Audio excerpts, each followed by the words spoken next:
Donc voilà, la dernière recrue s'agit bien évidemment de Lars Gerson. Lars va avoir ses 35 ans demain, si je ne me trompe pas. Lars, on n'a pas besoin de le présenter longuement. Je pense que le monde du football luxembourgeois le connaît à tort et à travers. Lars, c'est 300 matchs de pro, que ce soit en D1 ou suédoise, norvégienne ou D2 norvégienne, en passant par Sundsvall, Kongsvinger, Brann, etc. Je pense que on n'a pas besoin de le présenter longuement. Comment le contact il s'est fait, je vais vous dire très brièvement. Lars et moi, on est rentré en contact mi-décembre. On en a parlé un peu de son parcours, de ce qui s'était, sa situation actuelle. On en a parlé de ce qui allait se passer pour lui personnellement. On en a évoqué l'option éventuelle de revenir au Luxembourg. Il n'était pas contre le fait de revenir au Luxembourg, mais je lui ai laissé le temps, bien évidemment, de trouver un autre point de chute, par respect pour sa carrière. Et voilà, finalement, début janvier, mi-janvier, on était de plus en plus en contact, presque tous les jours, quoi.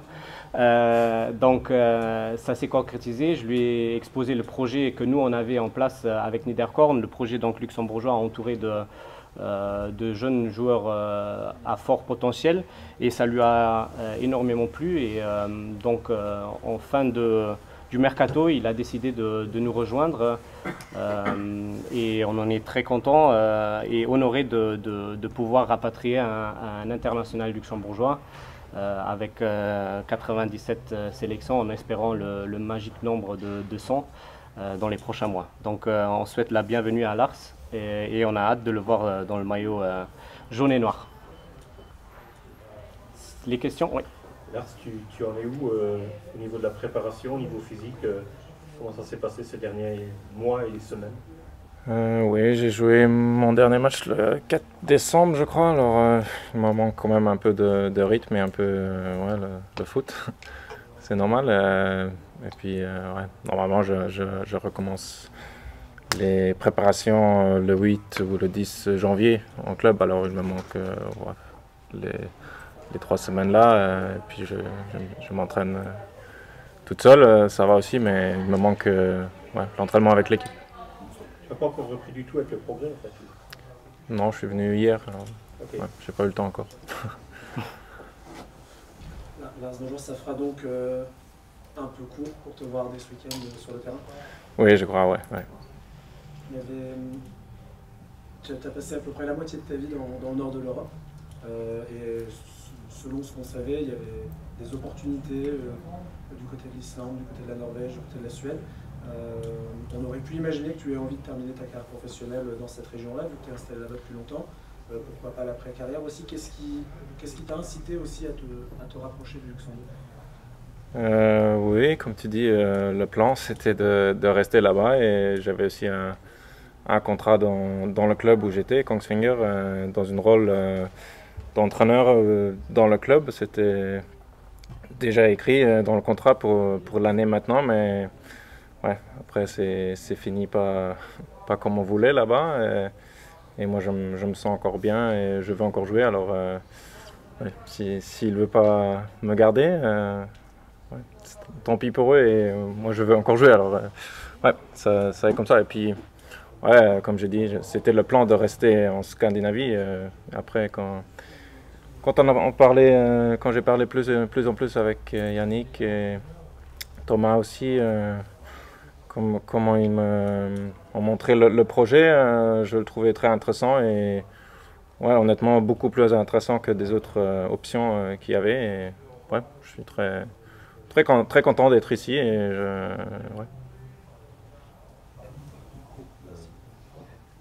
Néanmoins, quand tu parles, tu avais là-bas contractuellement aussi un rôle d'entraîneur, ça c'est quelque chose qui n'existe pas ici non, pas encore. Et puis on ne sait jamais. Je vais faire les cours d'entraîneur.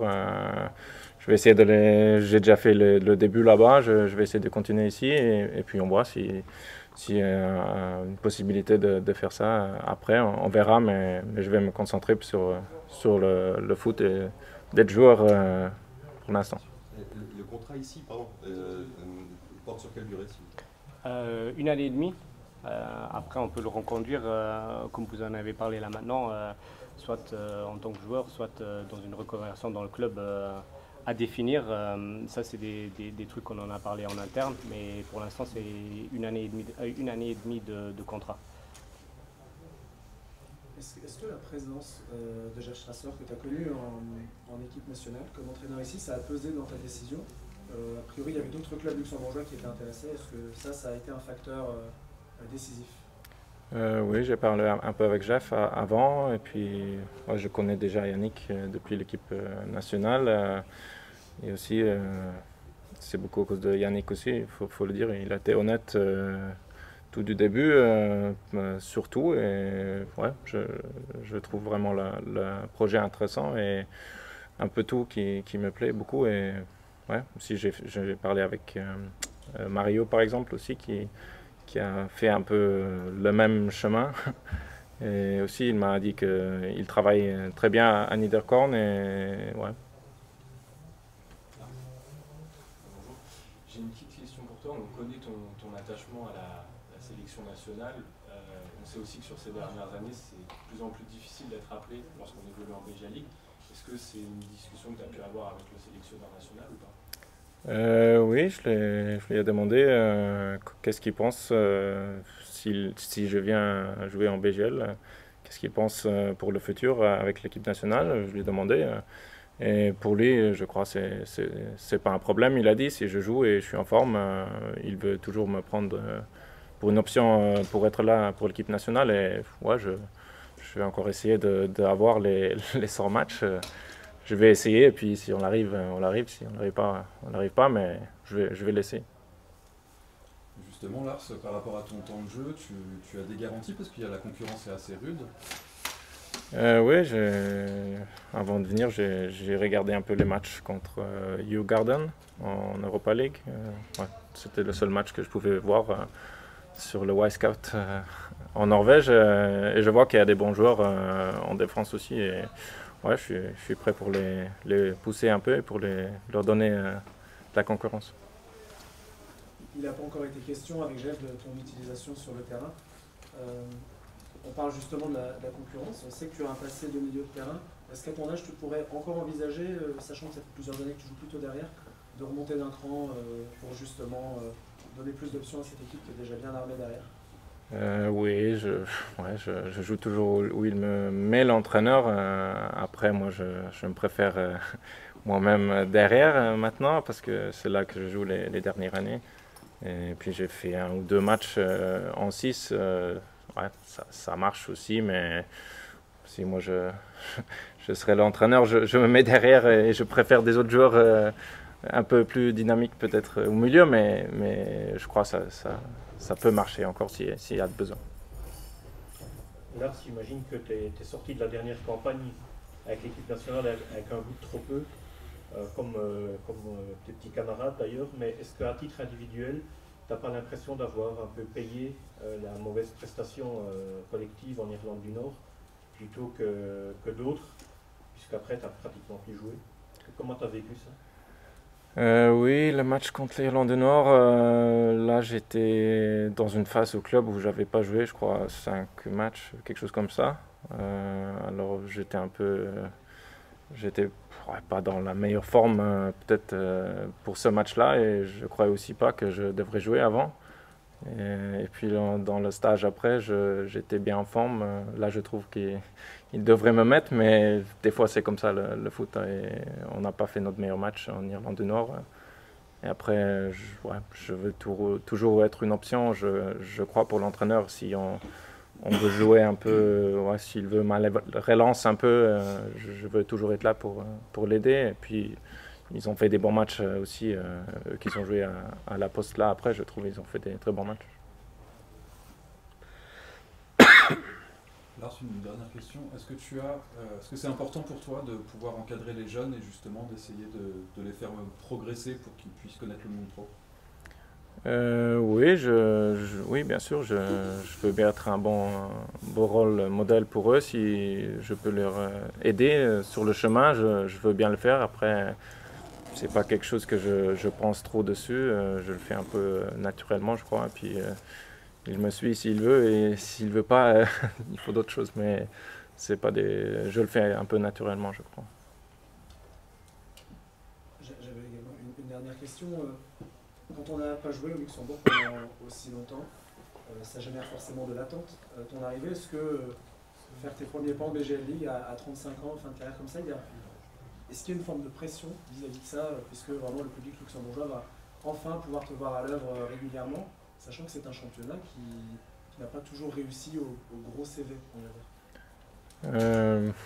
Oui, peut-être. Ouais, c'était aussi un peu comme ça quand je suis revenu à Kongsvinger. C'était aussi, je suis aussi revenu comme un grand joueur, ou comment tu veux dire, où je suis venu chez moi aussi. Il avait de la pression. Là aussi, j'avais pris le numéro 10 aussi. C'était peut-être con, mais il n'y avait pas trop de numéros. Et ouais, elle avait de la pression aussi. Je crois je ne vais pas trop changer. Je vais essayer de jouer mon jeu et me concentrer sur ce qui est important. Et après, c'est des autres qui mettent de la pression. Tu y penses à ce chiffre de 100 sélections? Ça veut dire que si tu les atteins, tu dépasserais un certain Jeff Strasser. Ouais. Tu en as discuté avec lui? On verra, il va peut-être me mettre sur le banc juste pour ça. Non, on n'a pas parlé, non. Je sais pas, lui il a 1 ou 2 matchs de plus, je crois. Ouais.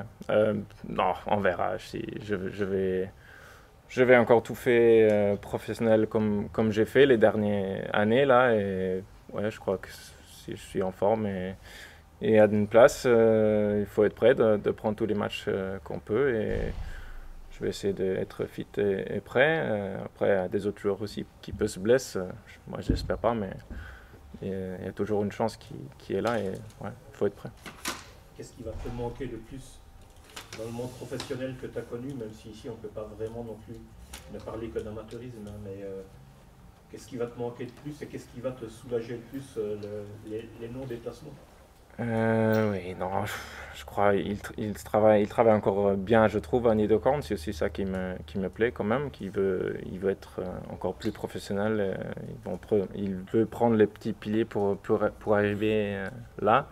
Après, ouais, aujourd'hui déjà, je trouvais le terrain un peu difficile quand j'ai couru dessus un peu par rapport au synthétique top où j'étais maintenant, si je compare un peu. Mais c'est comme ça, je vais faire mon mieux. Et après aussi, je viens d'une petite ville aussi en Norvège maintenant, où c'est quand même un petit club aussi, où ils font tout qu'ils peuvent au mieux possible. Après, c'est que du foot et ça change pas trop. J'avais une question pour Yannick. Il y avait des questions d'une éventuelle arrivée cet hiver ou l'été prochain ou l'hiver prochain d'Olivier-t-il. Quand on a un garçon comme Lars, c'est un effectif, est-ce que finalement c'est pas le meilleur signal qu'on peut envoyer à des garçons comme Olivier à l'étranger de dire c'est notre projet qu'il faut rejoindre et justement est-ce que c'est pas le meilleur ambassadeur qu'on puisse offrir au progrès? Oui, très certainement. Pour recruter des gens comme Lars ou comme Mario, comme on avait fait à l'époque, je pense que ça envoie un signal fort à tous les Luxembourgeois qui sont à l'étranger, que s'ils veulent revenir au Luxembourg, je pense qu'une des meilleures adresses, c'est de venir à Niederkorn. Après, pour le cas Oli, c'était un peu la même discussion. Oli, c'est un copain proche à moi. Donc on est toujours en discussion.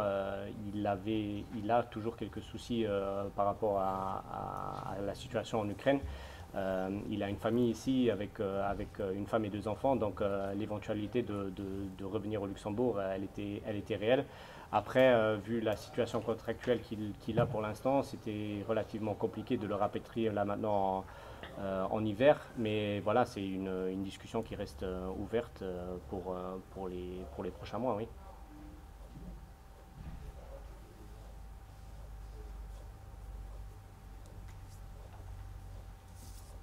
Parfait. Plus de questions? Merci. Merci beaucoup. Merci.